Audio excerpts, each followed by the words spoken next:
prepared? Is there something I still need to learn? Is this space an opportunity for me to become the version of myself who can actually thrive when it does arrive? You're not behind. You're becoming. You're not being denied. You're being developed. And when you start to see the waiting season as a gift, as a sacred space for growth, everything changes. You stop rushing. You stop comparing. You stop forcing. And instead, you lean in. You listen. You prepare. Because when you're ready, truly ready, what's meant for you won't just come into your life. It will stay. It will flow. And it will feel aligned in a way that nothing forced ever could. Surrender isn't about giving up. It's about releasing the illusion that you're in control of everything. It's about choosing peace over pressure, trust over fear, and flow over force. Most people misunderstand surrender. They think it means sitting back and doing nothing. But surrender is not passive. It's not weak. It's one of the most powerful decisions you can make because it requires you to lean into trust when your mind is screaming for certainty.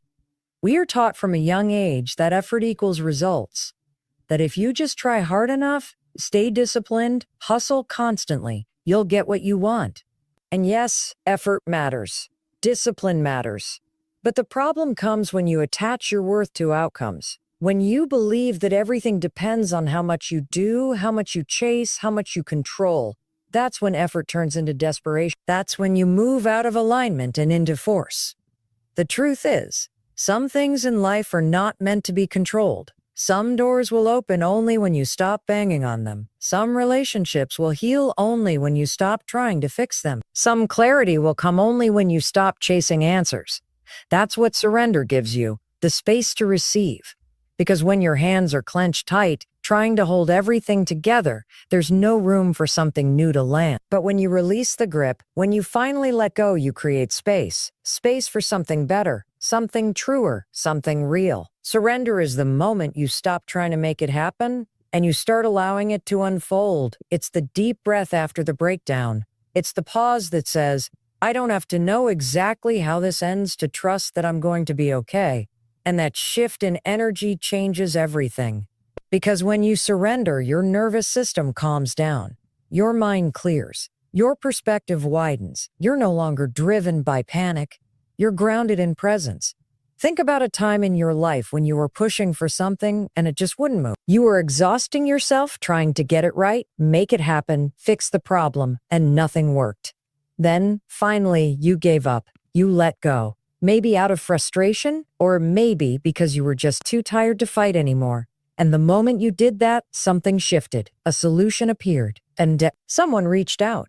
The weight lifted. That's not coincidence. That's alignment. You don't manifest what you want by chasing it down. You manifest what you are ready to receive. And readiness doesn't come through force. It comes through surrender. Through aligning your actions with faith instead of fear.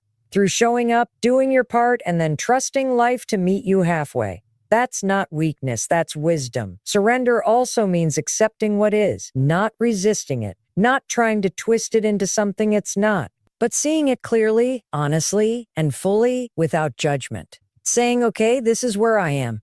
Maybe I don't like it. Maybe I wish it were different.